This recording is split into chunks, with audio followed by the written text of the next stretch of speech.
ও ভাই, দুনিয়ায় কি আছে বলেন তো?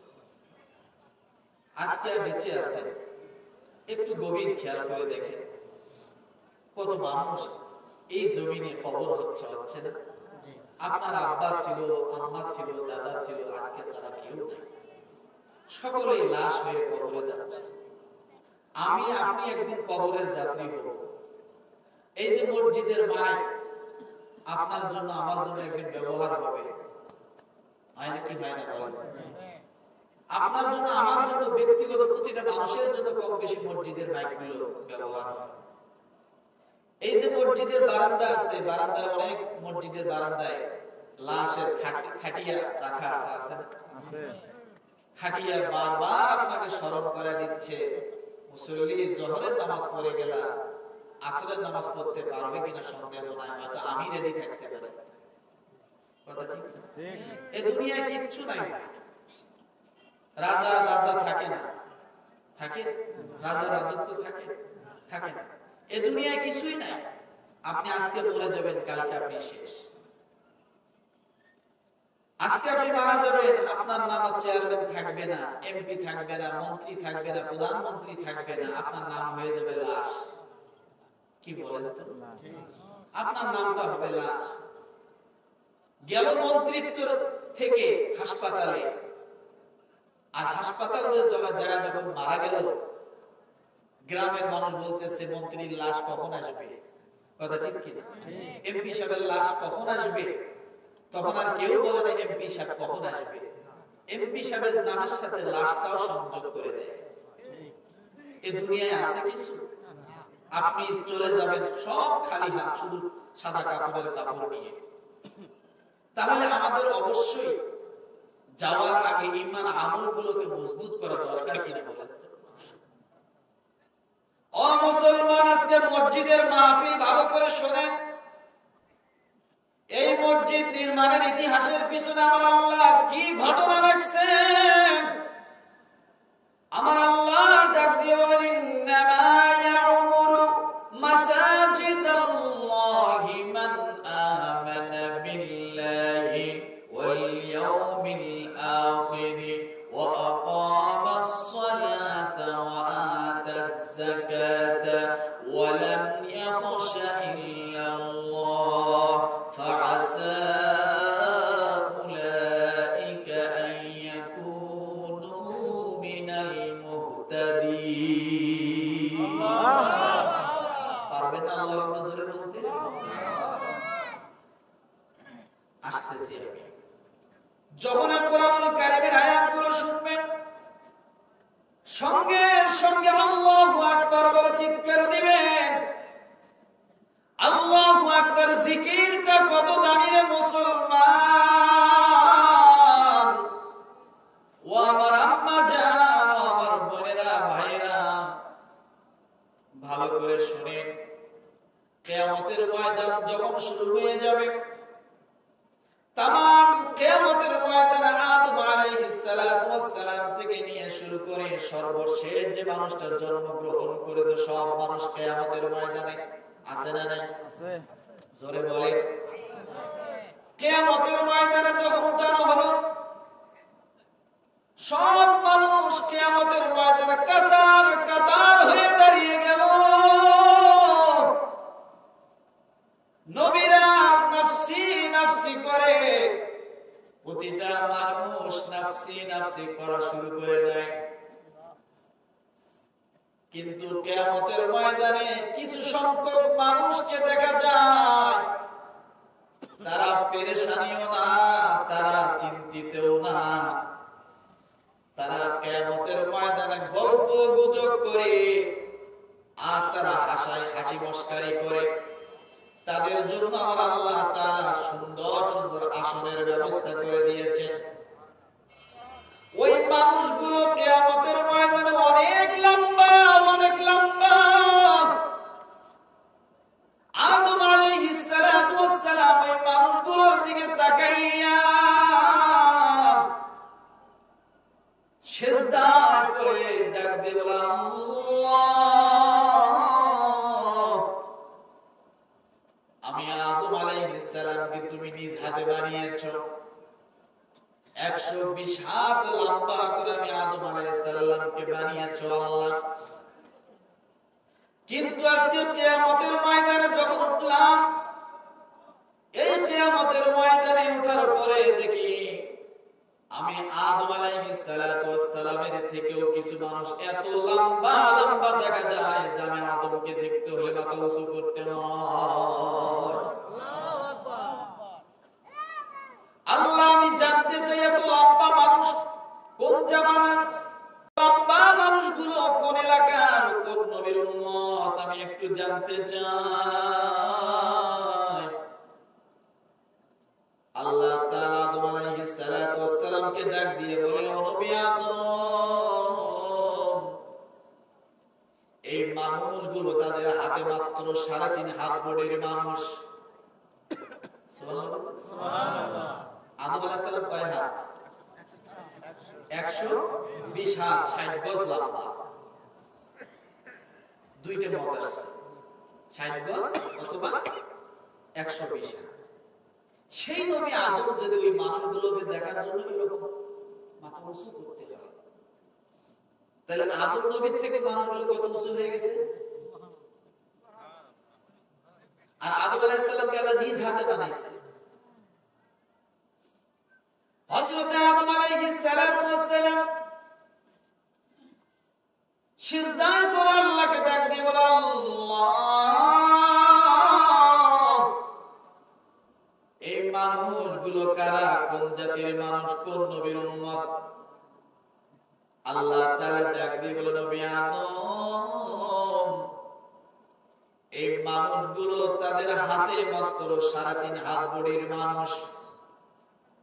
ও নবী আদম, এই মানুষগুলো নূহ নবীর জামানার না, এই মানুষগুলো মূসা নবীর জামানার না, এই মানুষগুলো তোমার জামানার না, এই মানুষগুলো হুদ আলাইহিস সালামের জামানার না, এই মানুষগুলো লূত আলাইহিস সালামের জামানার না, এই মানুষগুলো ঈসা আলাইহিস সালামের জামানার না। ও নবী আদম, এই মানুষগুলো নবী মুহাম্মদ রাসূলুল্লাহ সাল্লাল্লাহু আলাইহি ওয়াসাল্লামের জামানার মানুষ। আরো জোরে, আরো জোরে। আল্লাহু আকবার। কষ্ট হচ্ছে না? নবী আদম আলাইহিস সালাম আশ্চর্য হয়ে গেল। ওখান থেকে দৌড় দিয়ে নবী মুহাম্মদ রাসূলুল্লাহ সাল্লাল্লাহু আলাইহি ওয়াসাল্লাম যে কালেমা লা ইলাহা ইল্লাল্লাহু মুহাম্মাদুর রাসূলুল্লাহ, এই লেখা অঙ্কিত পতাকা নিয়ে আল্লাহর নবী দাঁড়িয়ে আছেন। মূসা নবী একটা পতাকা নিয়ে দাঁড়িয়ে, নূহ নবী তার কওমদেরকে নিয়ে পতাকা নিয়ে দাঁড়িয়ে, আল্লাহ নবী লা ইলাহা ইল্লাল্লাহ মুহাম্মাদুর রাসূলুল্লাহ পতাকা নিয়ে দাঁড়িয়ে আছেন কিয়ামতের ময়দানে। হযরত আদম আলাইহিস সালাম যা দেখেন যে সেখানে যে মানুষগুলোকে দেখা যায় অনেক ছোট ছোট মানুষ, আদম নবীর হাঁটুর সমান না। কার সমান? আচ্ছা, কার সমান? হাঁটুর সমান না। হযরত আদম আলাইহিস সালাম দ্বিধাদ্বন্দ্বের মধ্যে পড়ে গেলেন। আল্লাহ বললেন, এই মানুষগুলো নবী মুহাম্মদ রাসূলুল্লাহর উম্মত সাল্লাল্লাহু আলাইহি সাল্লামের উম্মত। আর এখানে এসে দেখি তারা আমার হাঁটুর সমান। আর ওই মানুষগুলোর দিকে যখন আমি তাকাই, আমি আদম নবীকে মাথা উঁচু করে করে দেখতে হয়। মানুষগুলো অনেক আজকে হাস্যজ্জ্বল অবস্থায়, কোন চিন্তা তাদের নাই, কোন পেরেশানির ছাপ তাদের চেহারার মধ্যে নাই। এমন এমন সুন্দর সুন্দর আসন আল্লাহ তাদেরকে দান করেছে, নূরে ঝলমল করতেছে। সুবহানাল্লাহ। কালকে যে সুবহানাল্লাহ বলে, নূরে ঝলমল করতেছে। আদম আলাইহিস সালাম আশ্চর্য হয়ে গেলেন। আল্লাহকে ডাক দিয়ে বলেন, আল্লাহ, আমি কিছুই বুঝলাম না, নবী মুহাম্মদ রাসূলুল্লাহ সাল্লাল্লাহু আলাইহি ওয়াসাল্লাম উম্মতের দিকে যখন তাকায় দেখি যে তারা আমার হাঁটুর সমান না, কিন্তু এই জায়গায় যে লোকগুলো তারাও নাকি নবী মুহাম্মদ রাসূলুল্লাহ সাল্লাল্লাহু আলাইহি ওয়াসাল্লাম উম্মত, কিন্তু এদেরকে দেখতে হলে আমি নবীকে মাথা উঁচু করে তাদের দিকে তাকাইতে হয়। ও আল্লাহ, কিছুই বুঝলাম না। রব্বুল আলামিন ডাক দিয়ে বলেন, নবী আদম, আমি আল্লাহ যা বলি সব সত্য। তুমি আদম যা বলছো সব সত্য, তুমি যা দেখতেছো সেটাও সত্য। আমি আল্লাহ যা বলতেছি মানুষগুলোর ব্যাপারে সেটাও সত্য। হযরত আদম আলাইহিস সালাম আরো আশ্চর্য হয়ে গেলেন, ডাক দিয়ে বলে, রব্বুল আলামিন ভেদটা ভেঙে দাও। এরা কেমন করে এত সম্মানিত হলো, এত মর্যাদাবান হয়ে গেল? এদের আজকে কোনো টেনশন নাই, সমস্ত নবীরা নাফসি নাফসি করে, কিন্তু এরা হাসাহাসি করতেছে। এরা সুন্দর আসনের মধ্যে বসে আছে, এদের চেহারা ধরে ঝলমল করে। আল্লাহ, তুমি একটু খুলে বলো এরা কোন মানুষ, কি তারা, তাদের আমল, কোন আমলের বিনিময়ে আপনি আজকে তাদেরকে এত সম্মান দিয়েছেন? বলেন সুবহানাল্লাহ। আল্লাহ তাআলা ডাক দিয়ে বলেন, ও নবী আদম, দুনিয়ার জমিনে মসজিদ যে দেখো, এই মসজিদ নামের কোন শব্দ দুনিয়ার জমিনে ছিল না। মসজিদের ইতিহাস আমি বলি, ও মুসলমান, ইতিহাস বলার আগে আমি এই কথাটা বলে যাই, আমল করতে সহজ হবে। মসজিদ নামের কোন মসজিদ ছিল না, আযান কোথাও হতো না। মোল্লা পাড়ার কিছু সংখ্যক মুরব্বী ইমানদার মুসলমান, খাঁটি ইমানদার লোক, তারা চিন্তা করলো আমাদের গ্রামে তো মসজিদ নাই, হয়তো কাউকে না কাউকে যা হাতে পায়ে ধরে বললো, ভাই একটা মসজিদ নির্মাণ করা দরকার। অনেকগুলো মুসলমান আছে, তাদের নামাজের মতো জায়গা নেই, একটু জায়গার ব্যবস্থা করা দরকার। এলাকার সব লোক মিলিয়ে টাকা পয়সা চাঁদা দিয়া দিয়া কিছু টাকা পয়সা একখানা করলো, আর কিছু জায়গা একজন মানুষ বা দুইজন মানুষ দান করে দিল মসজিদের নামে। মসজিদ যখন হয়ে গেল, এরপরে মানুষগুলো সেখানে নামাজের জন্য ব্যবস্থা হয়ে গেল, কথা ঠিক কিনা? কিন্তু আযান কে দিবে? মসজিদ উদ্বোধন হবে তো আযানের মাধ্যমে। সর্বপ্রথম আগে আযান হয় না নামাজ হয়? জোরে বলেন, জোরে বলেন। আযান হয়।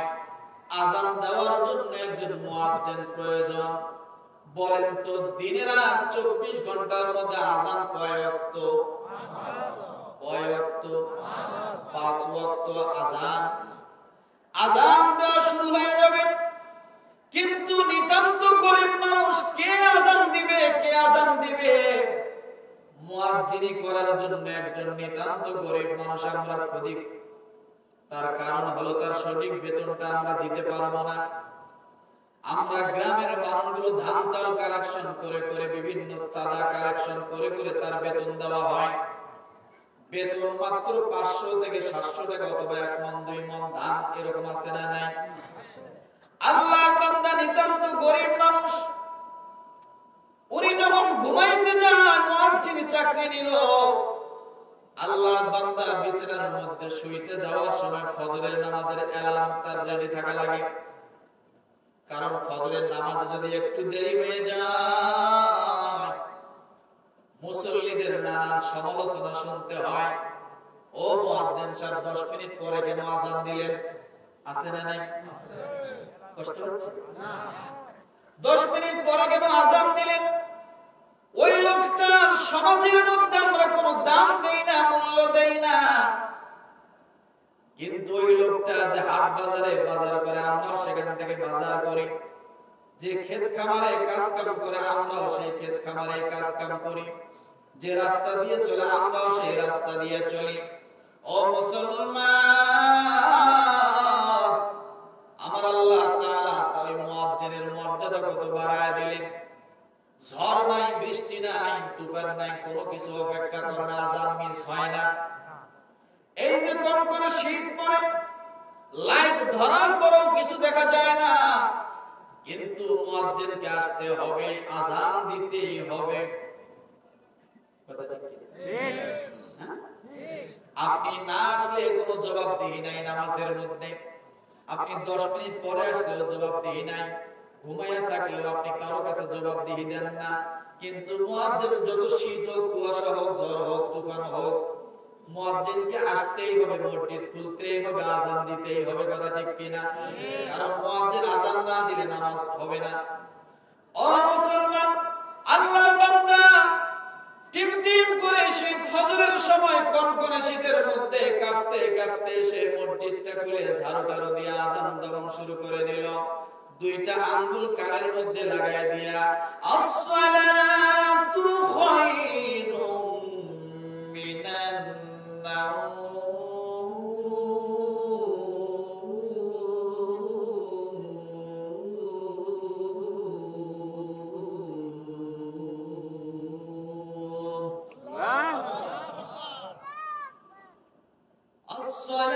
আসসালাতু খায়রুম মিনান নাওম।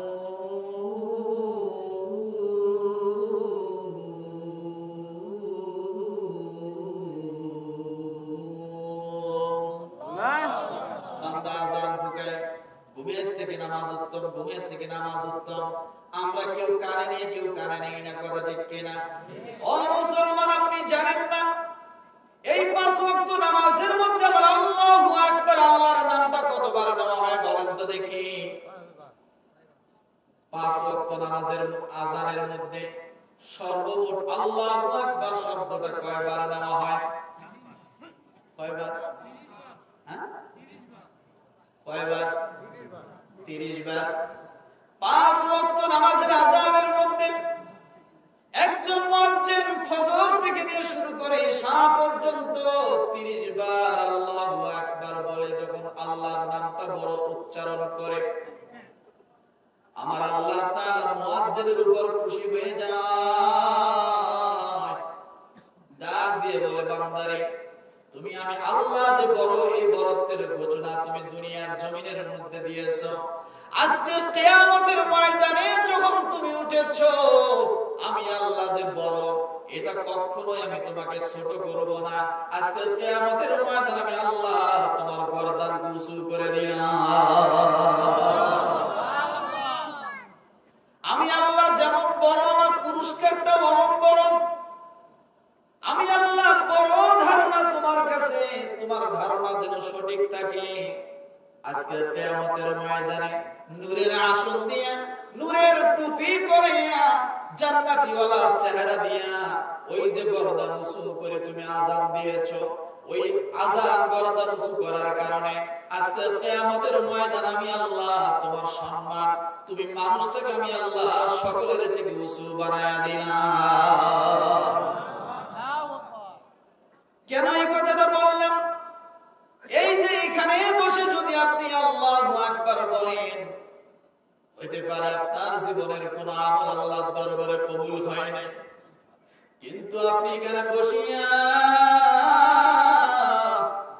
আল্লাহু আকবার, আল্লাহর বড়ত্বের কথাটা আপনি যখন জবান থেকে বাহির করেছেন, কিয়ামতের ময়দানে আপনি হয়তো কোনো কারণে শাস্তির যোগ্য হয়ে যাবেন।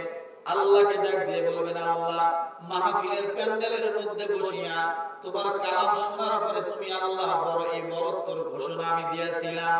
আয় আল্লাহ, মুয়াজ্জিন সাহেব আল্লাহু আকবার বলার কারণে যদি আজকে তার সম্মান এত উঁচু হয়ে যায়, তাহলে তুমি আমাকে আল্লাহু আকবার বলার দ্বারা আজকে মুয়াজ্জিনের কাতারে তুমি আমাদেরকে উদ্ধার করায়া দাও। আল্লাহ ডাক দিয়ে বলে, বান্দা যা যা যা, আমি আল্লাহ বড় ঘোষণা দিয়েছো, আজকে মুয়াজ্জিনের সঙ্গে তোমাকে আমি আল্লাহ সম্মানিত করে দিলাম। আমার জীবন, আমার মরণ, আমার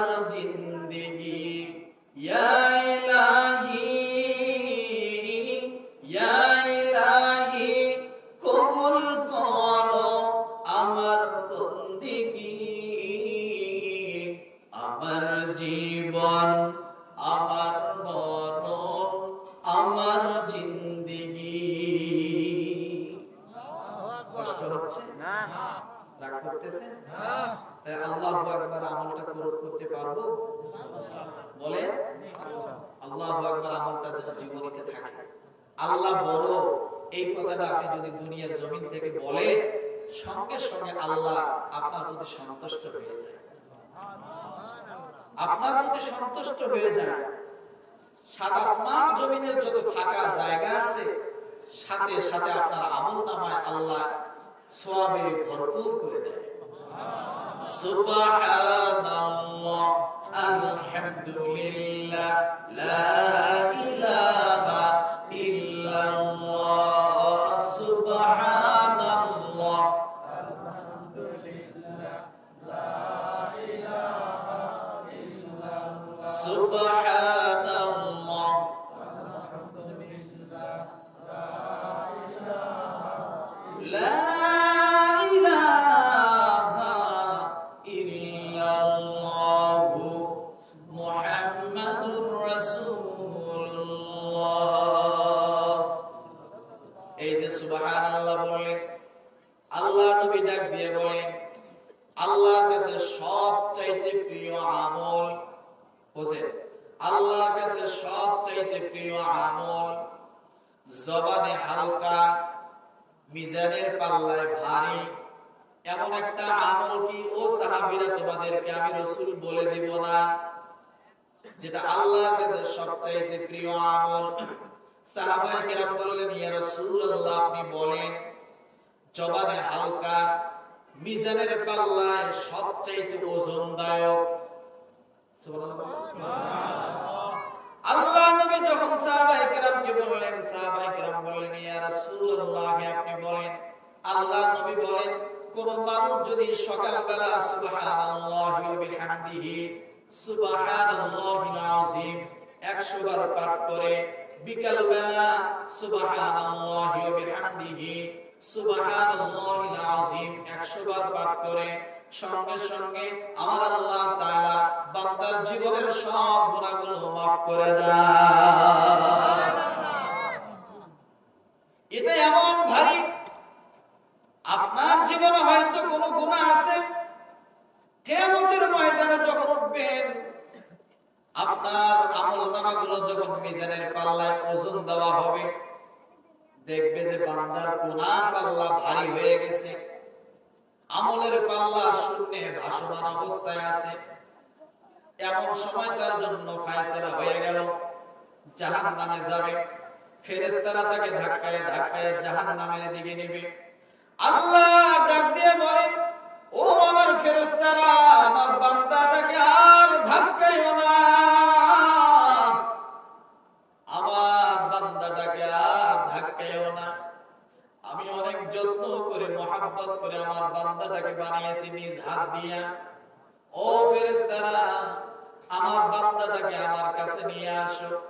বান্দাটাকে যখন আল্লাহর দরবারে মিজানের পাল্লার সামনে নিয়ে আসা হবে, আল্লাহ ডাক দিয়ে বলবে, বান্দারে তোমার তো গুনার পাল্লা ভারী, তোমার তো আমলের পাল্লা শূন্য অবস্থায় আছে। এই কথা যখন বলবে, বান্দার চোখ দিয়ে টপ টপ করে পানি পড়তে থাকবে। ও মুসলমান, আমার আল্লাহ সঙ্গে সঙ্গে ডাক দিয়ে বলবে, বান্দারে আর কাঁদিস না, কাঁদিস না। দুনিয়ার জমিনে তোর খবর তো আমি আল্লাহ ছাড়া কেউ জানে না। ওই যে তুমি মাহফিল থেকে শুনে এসেছো সুবহানাল্লাহি ওয়া বিহামদিহি সুবহানাল্লাহিল আযীম পাঠ করলে মিজানের পাল্লা ভারী হয়ে যায়। আবার মিজানের পাল্লা যখন ওজন দেওয়া শুরু হয়ে গেল, আল্লাহ ডাক দিয়ে বলে, মিজানের পাল্লা ওজন দাও। মিজানের পাল্লা যখন ওজন দেওয়া শুরু হয়ে গেল, আবার দেখে বান্দার আমলনামা হালকা, বদ আমলের পাল্লাটা ভারী। সঙ্গে সঙ্গে আল্লাহ সুবহানাল্লাহি ওয়া বিহামদিহি সুবহানাল্লাহিল আযীম ওই যে আমলনামার পাল্লার মধ্যে দিবে, দেওয়ার সঙ্গে সঙ্গে আমলের পাল্লা নিচের দিকে ঝুঁকে যাবে, বদ আমলের পাল্লা উপরের দিকে উঠে যাবে। আল্লাহ ডাক দিয়ে বলে, ফেরেশতারা, আমি অনেক মায়া করে আমার বান্দাগুলোকে বানিয়েছি, অনেক মহব্বত মহব্বত করে আমার বান্দাগুলোকে বানিয়েছে। ওই যে জাহান্নামের হুঙ্কার, জাহান্নামের আগুনের লেলিহান আমার বান্দারা সহ্য করতে পারবে না। আমি আল্লাহর নামটা জপেছিল সুবহানাল্লাহি বিহামদিহি সুবহানাল্লাহিল আযীম। আমি আল্লাহ আমার বান্দাটার জন্য স্পেশাল করে রেখে দিয়েছিলাম, যত্ন করে কালেমাটা রেখে দিয়েছিলাম। আমার বান্দা কিয়ামতের ময়দানে যদি ধরা খেয়ে যায়, আমি আল্লাহ নিজ জিম্মায় ওই কালেমা মিজানের পাল্লায় উঠাইয়া দিব। কষ্ট হচ্ছে না? ছেড়ে দেব না? প্রায় 8-10 মিনিট আছে, 15 মিনিট আছে। আরে 11টা পর্যন্ত চলবে। ও মুসলমান, এই আমলগুলো কি করতে পারি না? হাঁটতেছি, চলতেছি, আমলগুলো করি, বসে বসে আমলগুলো করি। দেখেন এই যে সুবহানাল্লাহি ওয়া বিহামদিহি, এখানে তো মা বোনের আসছে না?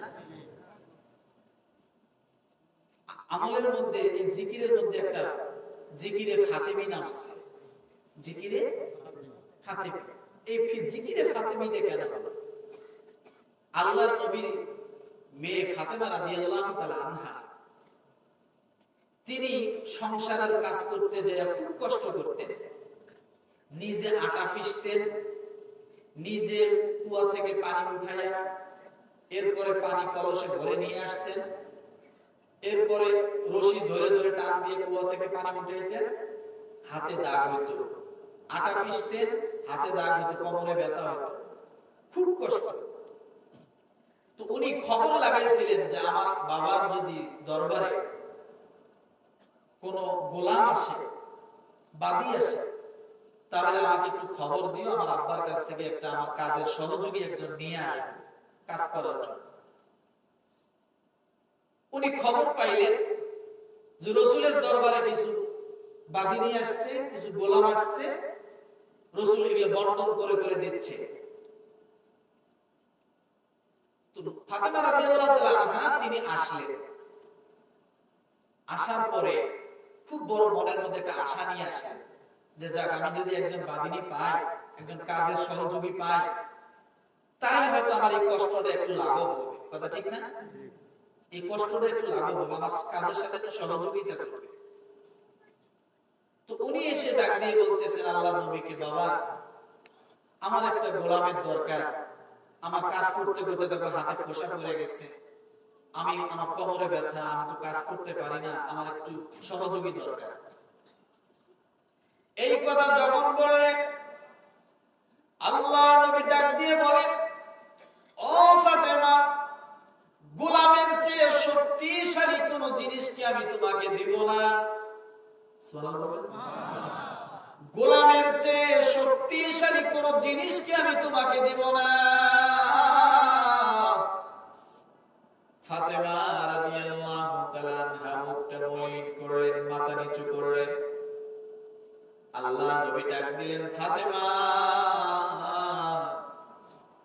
তুমি যদি প্রতিদিন প্রতি ফরজ নামাজের পরে 33 বার সুবহানাল্লাহ, 33 বার আলহামদুলিল্লাহ, 34 বার আল্লাহু আকবার পাঠ করো, তোমার শক্তিশালী, আরবের বুকের শক্তিশালী সবচেয়ে নওজোয়ান এরকম একজন খাদেমের থেকে এই আমলটা যদি তুমি পাঠ করতে পারো, এটা তোমার শরীরের জন্য সবচাইতে শক্তিদায়ক হয়ে যাবে। ও আম্মা জানেরা, শরীরটা ক্লান্ত, বড্ড ক্লান্ত, শ্রান্ত, অসুস্থ লাগে, সঙ্গে সঙ্গে 33 বার সুবহানাল্লাহ, 33 বার আলহামদুলিল্লাহ, 34 বার আল্লাহু আকবার পরে আপনি ঘুমায়া যান। দেখবেন আমার আল্লাহ এই আমলের বিনিময় আপনার শরীর আবার নতুন করে শক্তি সঞ্চয় করে দিবে। ও মুসলমান, এই জন্য বলেছিলাম আমাদের আমলের দরকার আছে না নাই? জোরে বলেন। এগুলো যা বললাম সব তো নফল আমল। ফরজ আমল হলো মসজিদে এসে জামাতের সাথে নামাজ আদায় করা, কথা ঠিক কিনা? এই মসজিদে এসে জামাতের সাথে নামাজ আদায় করা। ও মুসলমান, এই মসজিদের ইতিহাস কি? মসজিদ কেন আল্লাহ দুনিয়ার জমিনে দিলেন? মসজিদ কোথা থেকে তৈরি হলো? সর্বপ্রথম কে মসজিদ তৈরি করলো? এগুলো অনেক কিছু বিষয়। আল্লাহ পাক রব্বুল আলামিন বলেন, ইন্না আউওয়ালা বাইতিন বুদিআ লিন-নাসি লাল্লাযী বিবাক্কাতা মুবারাকান ওয়া হুদাল লিল-আলামিন।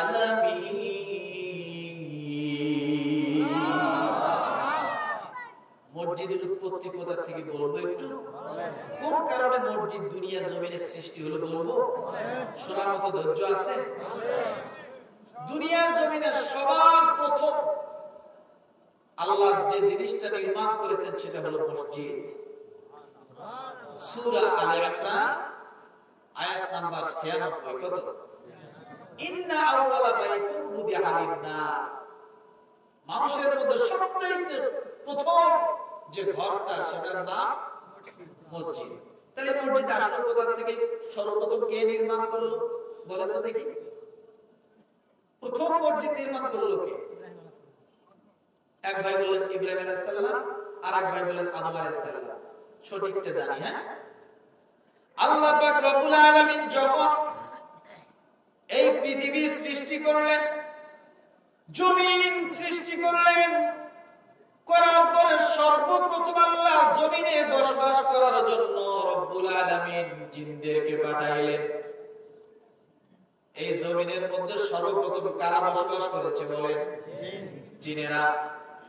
জিনেরা যখন বসবাস শুরু করলেন, কিন্তু জিনেরা বড় খচ্চর, জিনেরা বড় মারামারি করে, ঝগড়া ফাসাদ করে, জিনেরা বড় খচ্চর হয়। জিনেরা মারামারি শুরু করে দিলে একজন আরেকজনে প্রতিদিন বিচার করা লাগে। কিন্তু রব্বুল আলামিন দেখলেন এদের মারামারি আর বিচার করা বিশাল ব্যাপার। এই জন্য আল্লাহ পাক রব্বুল আলামিন ওদের বিচার করার জন্য দ্বিতীয় জমিনের মধ্যে বাসিন্দা পাঠাইলেন। তাদের নাম হলো ফেরেশতা। কারা? আল্লাহ বললেন ফেরেশতাদেরকে, জমিনের মধ্যে যাও, ওদের বিচারগুলো করো, ওদের সমাধান করো। জিনেরা প্রতিদিন মারামারি করে আর ফেরেশতাদের কাছে এসে বিচার দেয়। ফেরেশতারা বিচার করে, কিন্তু এক পর্যায়ে ফেরেশতারা অতিষ্ঠ হয়ে গেল এদের বিচার করতে করতে। আল্লাহকে ডাক দিয়ে বলল, আল্লাহ, এদের বিচার করতে করতে আমরা অতিষ্ঠ হয়ে যাচ্ছি। আয় আল্লাহ, আমরা এখন কি করব? রব্বুল আলামিন ফেরেশতাদেরকে ডাক দিয়ে বলেন, আর এদের কোনো বিচার নাই, এদেরকে জমিন থেকে তাড়া করে দাও, জঙ্গলের মধ্যে পাঠাও, সাগরের মধ্যে পাঠাও, এদেরকে অনেক দূরে তাড়া করে দাও, এদেরকে পিটাইয়া পিটাইয়া সরাইয়া দাও, বিভিন্ন জঙ্গলের মধ্যে এদেরকে একখানে করো। এই জিনেরা আর জমিনের মধ্যে প্রকাশ্যে থাকতে পারবে না, এদেরকে জঙ্গলের মধ্যে পিটাইয়া পাঠাইয়া দাও। যখন ফেরেশতারা তাদেরকে পিটাইয়া একবারে জঙ্গলের মধ্যে একত্রিত করে দিলেন, হটাইয়া দিলেন, এবার ফেরেশতারা বসবাস শুরু করলেন জমিনে। কিন্তু ফেরেশতাদের মনের ভিতরে একটা আশ্চর্য বোধ এসে গেল। জিনেরা হাঙ্গামা করে, মারামারি করে, কিন্তু আমরা মারামারি করি না, হাঙ্গামা করি না। জিনদের থেকে আমরা শ্রেষ্ঠ, আমরা ভালো, আমরা এই জমিনের উপযোগী, আমরা এই জমিনের মধ্যে থাকবো। আমাদেরকে দিয়া যেহেতু আল্লাহ বিচার করাচ্ছেন জিনদের, তার মানে সৃষ্টির মধ্যে আমরা শ্রেষ্ঠ হয়ে আছি। এই কথাগুলো যখন ফেরেশতারা বলাবলি করলো, নিজেদের ভিতরে একজন আরেকজন আলোচনা করে, এমন সময় রব্বুল আলামিন ডাক দিয়ে বলেন, ওয়াইয ক্বালা রাব্বুকা লিল মালাইকাতি ইন্নী জাইলুন ফিল আরদি খলিফা। আল্লাহু আকবার। আর জোরে আল্লাহু আকবার। যখন আল্লাহ দেখলেন ফেরেশতারা দুনিয়ার জমিনে জিনদেরকে তাড়ানোর পরে ওরা ভাবতেছে যে আমরাই তো সব, আমাদের উপরে আর কি আছে, নিজেরা নিজেরা বলা বলি করতে লাগলো। জিনেরা তো খারাপ, ওদের প্রতিদিন বিচার করতে করতে ওদের লাস্টে তাড়ায় দেওয়া হলো, জঙ্গলে চলে গেল। তাহলে আমরা তো এখন এখানকার বাসিন্দা, আমাদের থেকে শ্রেষ্ঠ আর কি আছে?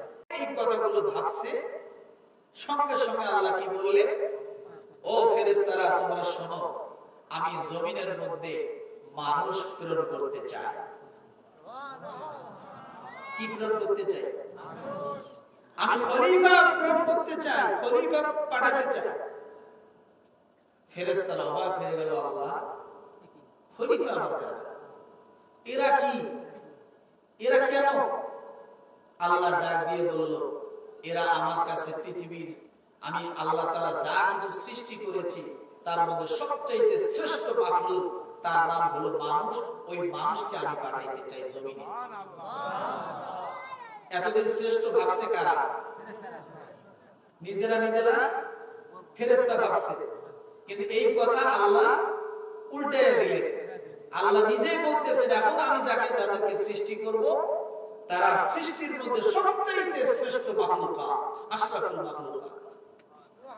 ফেরেশতারা অবাক হয়ে গেল, তাহলে আমরা এতদিন যেটা ভাবলাম এটা তাহলে উল্টা কথা, ঠিক না? এতদিন একটা জাতি, একটা মানুষ, একটা দল সব সময় ভাবছে দেশটা আমাদের, ভাবে না? কিন্তু এই দেশটা যে কারোরই না, এটা এখন তো বোঝা যায়, কথা ঠিক না? এই যে নিজে গর্ব করা যায় না, যায় না। কখন কার গতি উল্টে যাবে পৃথিবীর কেউ জানে না। বড় বড় ফেরাউন, নমরুদ সব চলে গেছে।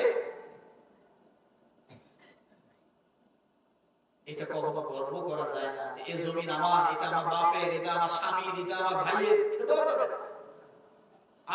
আপনি যে জিনিসগুলো আপনার দাবি করেন একটাও আপনার না। আপনার যদি 100 বিঘা সম্পদ থাকে সেটা আপনার। আপনি মরার আগেই ওটা ভাগ বটোয়ারা হয়ে গেছে মনে মনে, 5 ভাই 5 বিঘা নিয়ে নেব, আছে না? কিচ্ছু আপনার না, আপনার গায়ের জামাটাও আপনার না। আপনি কিসের বড়াই করেন? কষ্ট পাইবে না। কিসের বড়াই করি আমরা? আজকে পড়ে গেলে কালকে লাশ। ও মুসলমান,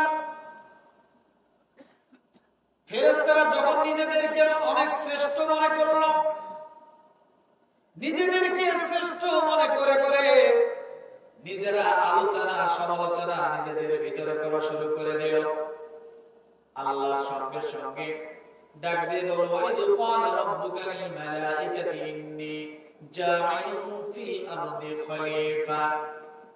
ও ফেরেশতারা, আমি আল্লাহ তাআলা এই পৃথিবীর জমিনে খলিফা নিযুক্ত করতে চাই, খলিফা পাঠাইতে চাই। আমি আল্লাহ যা কিছু সৃষ্টি করেছি তোমরা দেখো আর না দেখো, সবকিছুর থেকে শ্রেষ্ঠ মাখলুকাত মানুষ হিসেবে আমি আল্লাহ দুনিয়ায় পাঠাইতে চাই।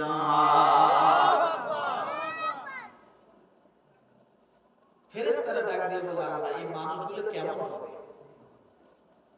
আল্লাহ বলল, ও প্রথমে বলল, আল্লাহ আমরাই তো আছি, আবার মানুষের কি দরকার, তাই না? আমরাই তো আপনার প্রশংসা করি, ওয়া নাহনু নুসাব্বিহু বিহামদিকা ওয়া নুকদ্দিসু লাক। আমরা আপনার তাসবিহ করি, প্রশংসা করি, সব করি, আবার মানুষ কেন পাঠাইবেন? আল্লাহ ডাক দিল, ক্বালা ইন্নী আ'লামু মা লা তা'লামুন। আমি যা জানি তোমরা তা জানো। আমাদের বিষয় কে জানে? আল্লাহ। আমাদের পক্ষে সাপোর্ট কে দিলে? আল্লাহ। আল্লাহ আমাদের পক্ষে আছে। এবার ফেরেশতারা ডাক দিয়ে বলে, আল্লাহ বুঝলাম তারা শ্রেষ্ঠ, তো তারা কেমনে শ্রেষ্ঠ হবে? তারা তো হাঙ্গামা করবে, মারামারি করবে, ফাসাদ করবে, রক্ত ঝরাবে, তারপরেও তারা শ্রেষ্ঠ হবে কেমনে? আল্লাহ ডাক দিয়ে বলেন যে আমি আল্লাহ এই জন্য তাদেরকে শ্রেষ্ঠ বানালাম, তারা গুনাহ করবে আর আমি আল্লাহর কাছে ক্ষমা চাইবে। গুনাহ করবে আর আমি আল্লাহর কাছে কি চাইবে? তোমরা গুনাহ যেহেতু করতেই পারো না, গুনাহর কোনো ধারণাই তোমাদের ভিতরে নাই, অতএব তোমরা আমার কাছে কোনোদিনও শ্রেষ্ঠত্ব অর্জন করতে পারবে না, তোমরা শ্রেষ্ঠ। সুবহানাল্লাহ। এই কথা যখন আল্লাহ পাক রব্বুল আলামিন বললেন, ফেরেশতারা নিজেরা নিজেরা সন্ত্রস্ত হয়ে গেল, অনুতপ্ত হয়তোবা আল্লাহকে এই বিষয়গুলো জিজ্ঞাসা করাটা আমাদের হয়তোবা ঠিক হয়নি। আল্লাহকে আমরা মানুষ সম্পর্কে এত কিছু জিজ্ঞাসা না করলেও পারতাম। আমরাই তো বলেছিলাম কি দরকার মানুষ বানাইতে, কথা ঠিক কিনা?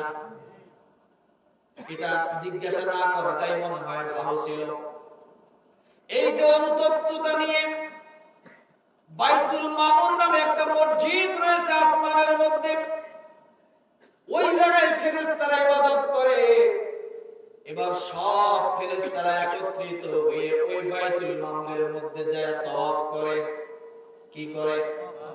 তাওয়াফ করে, আল্লাহর ইবাদত করে, আর কান্নাকাটি রোনাজারি করে আল্লাহর কাছে ডাক দিয়ে বলে, আল্লাহ আমাদের জিজ্ঞাসা করাটা আমাদের মনে হয় উচিত হয়নি। তুমি মানুষ বানাইতে চাইছো, এটাই তোমার বাস্তবতা। আমরা কেন বললাম যে আমরা তো আছি, আর মানুষের কি দরকার? এটা না বললেও পারতাম। রব্বুল আলামিন, আমরা তাওয়াফ করি, আল্লাহ এই বাইতুল মামুরে ইবাদত করতেছি, তাওয়াফ করতেছি, আমাদেরকে আপনি ক্ষমা করে দেন, আমাদের প্রতি আপনি গোসা হয়েন না, আমাদের প্রতি বেজার হয়েন না, আমাদের জিজ্ঞাসা করাটা উচিত হয়নি।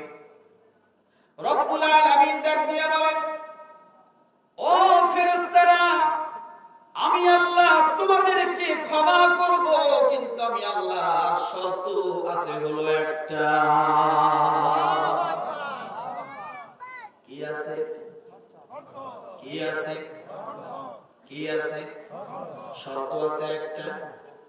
ফেরেশতারা সব আল্লাহকে ডাক দিয়ে বলে, আল্লাহ কি এমন শর্ত আছে বলেন, আমরা আপনার শর্ত, আপনি যা হুকুম করবেন আমরা তা পালন করতে প্রস্তুত। রব্বুল আলামিন ডাক দিয়ে বলল, ও ফেরেশতারা, তোমরা আমাকে জিজ্ঞাসা করেছো মানুষ সম্পর্কে, তোমরা জানার অধিকার আছে, তোমরা জানার জন্য জিজ্ঞাসা করেছো। ভুল হয়নি, অন্যায় হয়নি, অপরাধ হয়নি, তারপরও কেন জিজ্ঞাসা করলো অনুতপ্ত হয়ে? এই বাইতুল মামুরের মধ্যে তোমরা তাওয়াফ করে করে আমার কাছে কান্নাকাটি করো, আমার কাছে মাপ চাও, কিন্তু আমি আল্লাহ মনস্থ করেছি দুনিয়ার জমিনে আমি আল্লাহ মানুষ পাঠাবো, তারা তো গুনাহ করবে, তারা তো ভুল করবে, তখন তারা কি ওসিলা নিয়ে আমি আল্লাহর কাছে মাপ চাইবে? কোন ওসিলা আমার কাছে পেশ করবে? তোমরা তো বাইতুল মামুরের তাওয়াফ নিয়ে আমার কাছে ওসিলা নিয়ে মাপ চাইলা, আমার কাছে ক্ষমা চাইলা। ও ফেরেশতারা, আমি আল্লাহ তোমাদেরকে মাফ করে দিব, আমার একটা হুকুম তোমরা এখনই পালন করতে হবে। ফেরেশতারা ডাক দিয়ে বলল, আল্লাহ আপনি কি হুকুম দিবেন বলেন। আল্লাহ ডাক দিয়ে বলেন, বাইতুল মামুর সোজা বরাবর ওই দুনিয়ার জমিনে আমার বান্দারা যে আসবে, তারা আসার পরে যদি তারা কোনো গুনাহ করে, অন্যায় করে, তারা যেন ওসিলা নিয়ে মাপ চায়, তারা যেন আমার কাছে ক্ষমা চায়। এই জন্য বাইতুল মামুর বরাবর সোজা জমিনের মধ্যে তোমরা একটা কাবা নির্মাণ করে দাও। ইন্না আউওয়ালা বাইতিন বুদিআ লিন-নাসি লাল্লাযী বিবাক্কাতা মুবারাকান ওয়া হুদাল লিল-আলামিন। আল্লাহু আকবার। 11টা বেজে গেছে, ছেড়ে দেব? ভালো লাগে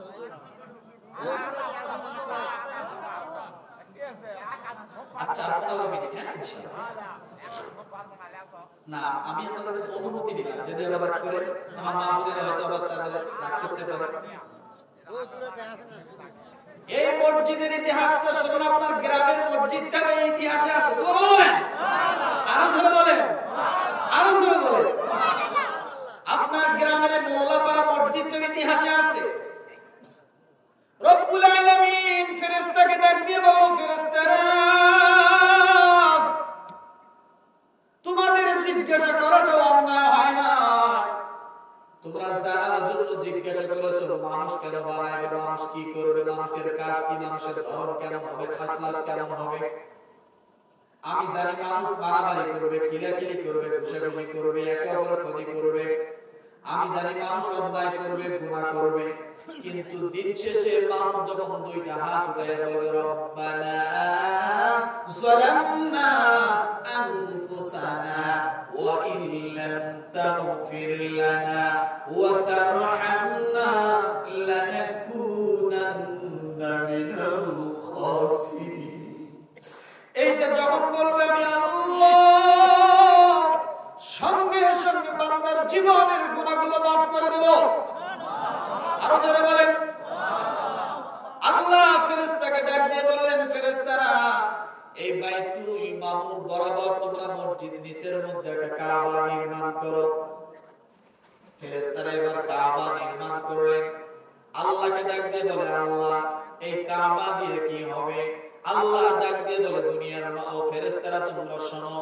আমার বান্দাদেরকে আমি যখন দুনিয়ায় পাঠাবো খলিফা নিযুক্ত করব তারা অন্যায় করবে অপরাধ করবে তারা যদি এই কাবা ঘরের দিকে খালিস নিয়ত নিয়া মান হাজ্জা লিল্লাহি ফালাম ইয়ারফাস ওয়া লাম ইয়াফসুক রাজা'a ইয়াউমিন ওয়ালাদাতুহু উম্মা কোন মানুষ যদি সত্য ঈমান নিয়া কোন মানুষ যদি সহিহ নিয়ত নিয়া এই কাবা ঘরের সামনে আসে আমি আল্লাহর জন্য তাওয়াফ করে এই কাবা ঘরের মেহমান হয়ে যায় আর এই হজ করতে যায় বান্দা যদি মাত্র দুইটা কাজ থেকে বিরত থাকে কয়টা বান্দা যদি দুইটা কাজ থেকে বিরত থাকে আমি আল্লাহ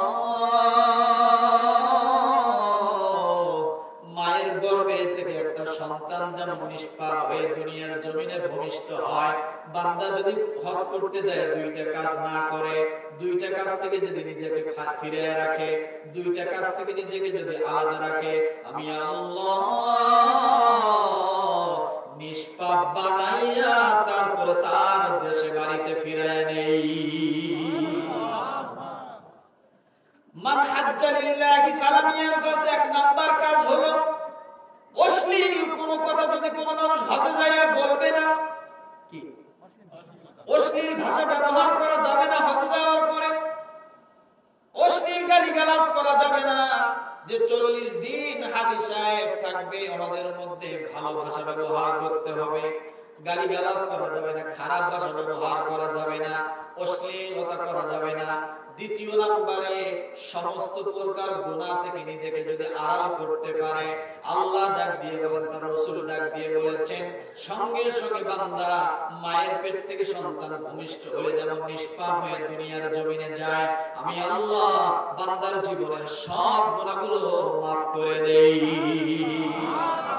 এই maaf করার জন্য আল্লাহ কাবার একটা কিনারে একটা পাথর রেখেছে আছে না না কথা বলেন আল্লাহ ডাক দিয়ে বলে বান্দারে গুনাহ করেছো বাংলার জমিনে গুনাহ পায়ের চারি থেকে নিয়ে মাথা পর্যন্ত পুরা শরীরে জর্জরিত গুনাহ বান্দা গুনাহ নিয়ে তুমি যখন দুনিয়ার জমিন থেকে কাবার কাছে আসছো ঠোঁটটা যদি তুমি একটু ওই পাথরের মধ্যে লাগাও আমি আল্লাহ তাআলা তামাম জিন্দেগীর সব গুনাহ শোষণ করে নেব পাথরের মাধ্যমে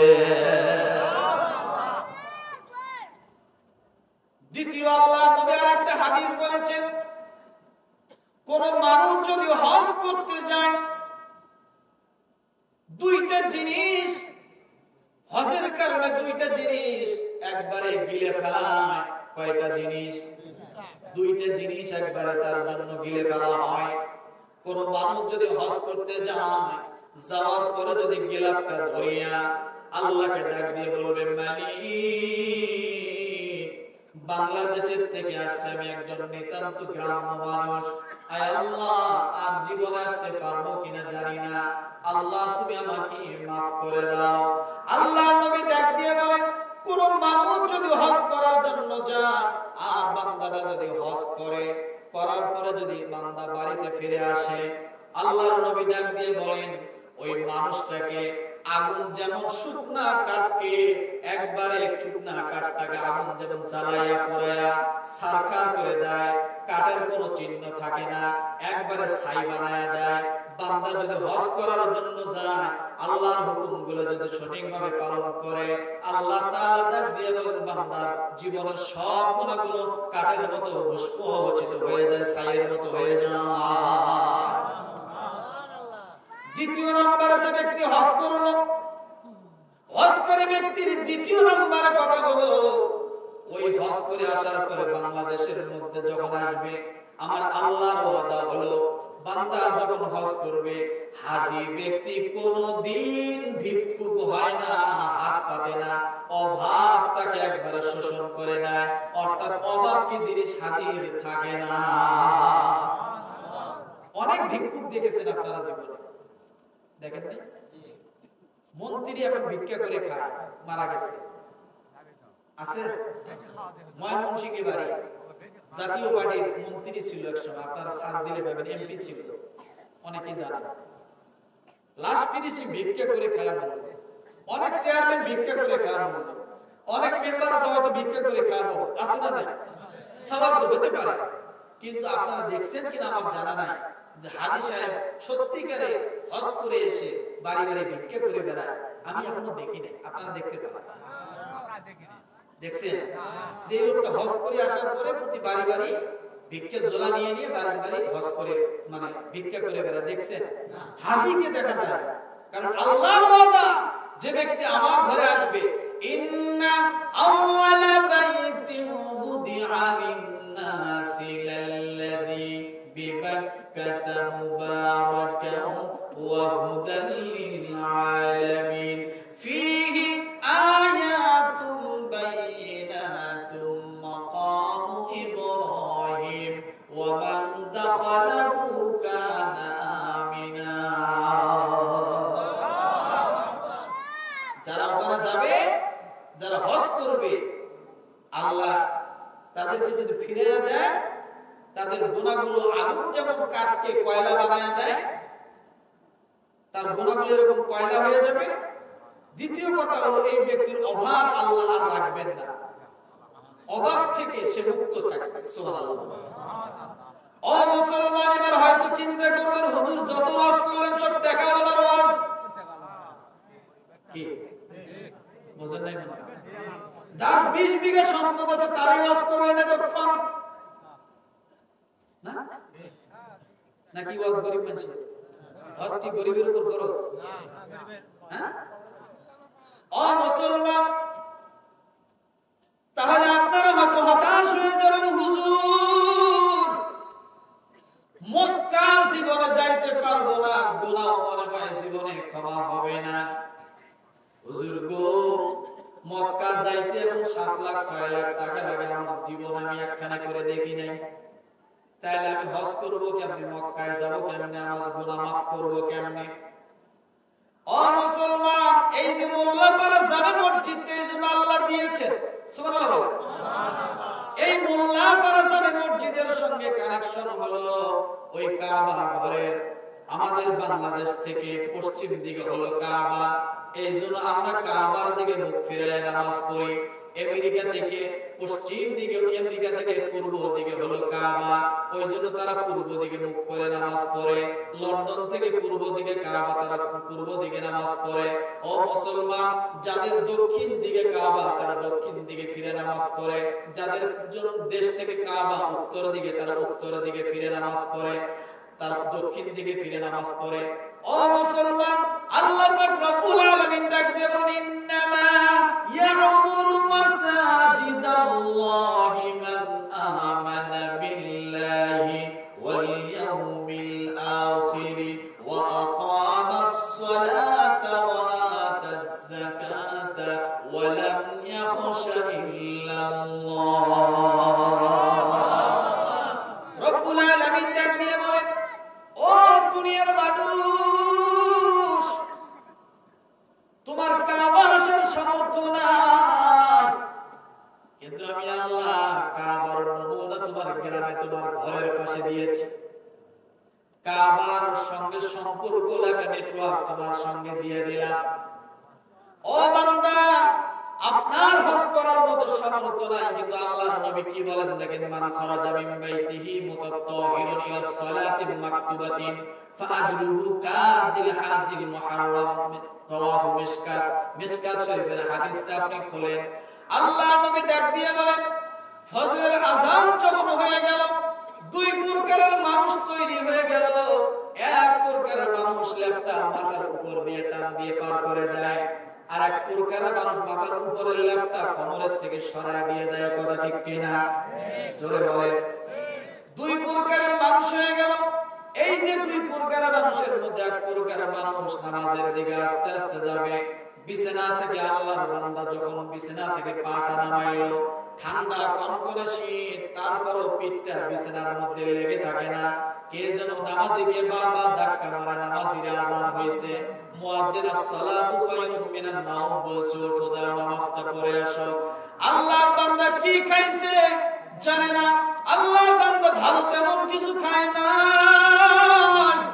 প্রচুর কুয়াশা পড়েছে, ঠান্ডা কনকনে শীতের পানিগুলো টিউবওয়েল চাপ দিয়ে শীতের পানি বাইর করিয়া আল্লাহর বান্দা ঠান্ডা পানি দিয়ে ওযু করলো। এরপরে বান্দা ছোট্ট একটা লাইট হাতের মধ্যে নিল। হতে পারে নিতান্ত সাদা দাড়ি পাকা মুরব্বি গরিব মানুষ, আল্লাহর বান্দা হাঁটতে পারে না ঠিক মতো, শরীরের মধ্যে শক্তি নাই। তারপরও নামাজটা জামাতের সাথে পড়তে হবে, মসজিদে যাইতে হবে। কথা ঠিক কিনা? নামাজটা পড়তে হবে, যাইতে হবে।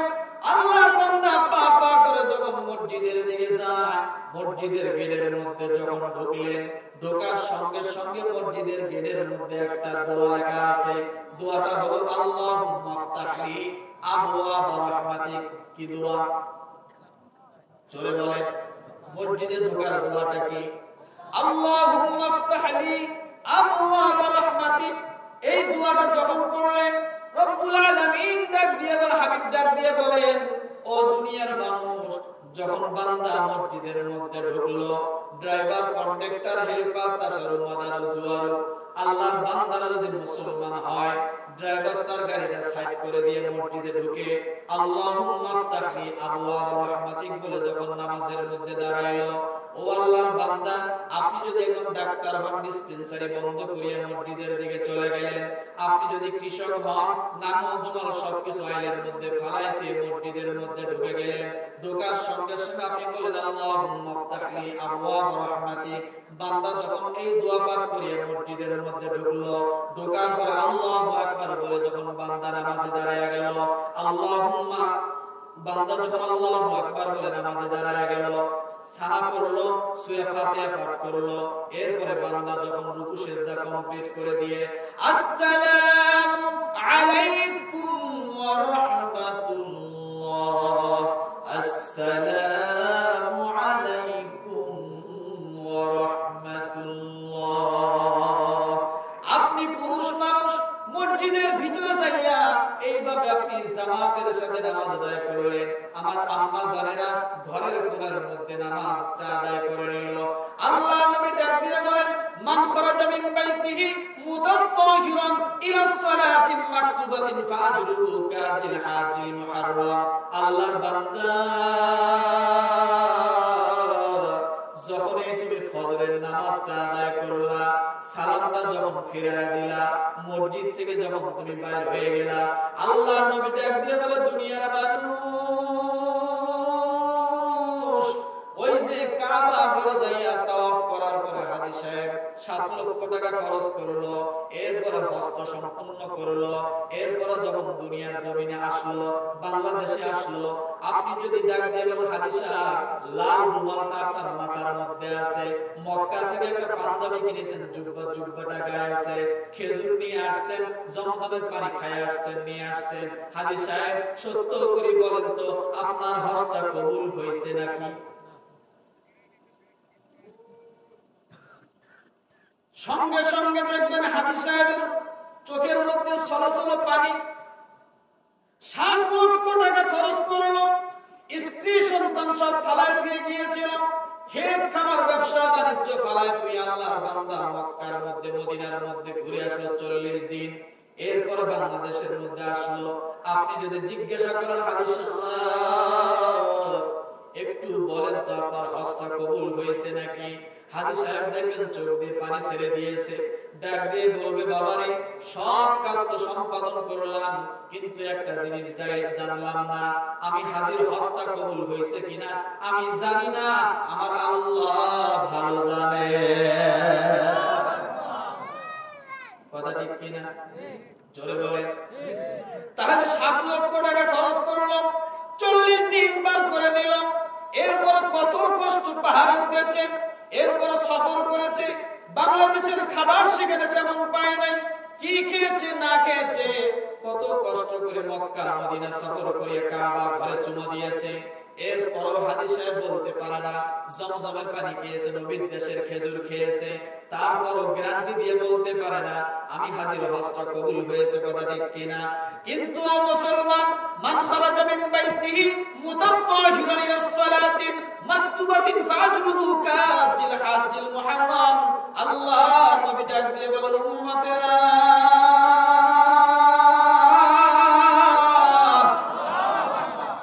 ও উম্মতেরা শোনো, আমি নবী তোমাদেরকে গ্যারান্টি দিয়ে গেলাম, কোন মানুষ যদি ফজরের নামাজ আদায় করে সালামটা ফিরালো, সঙ্গে সঙ্গে আমার আল্লাহ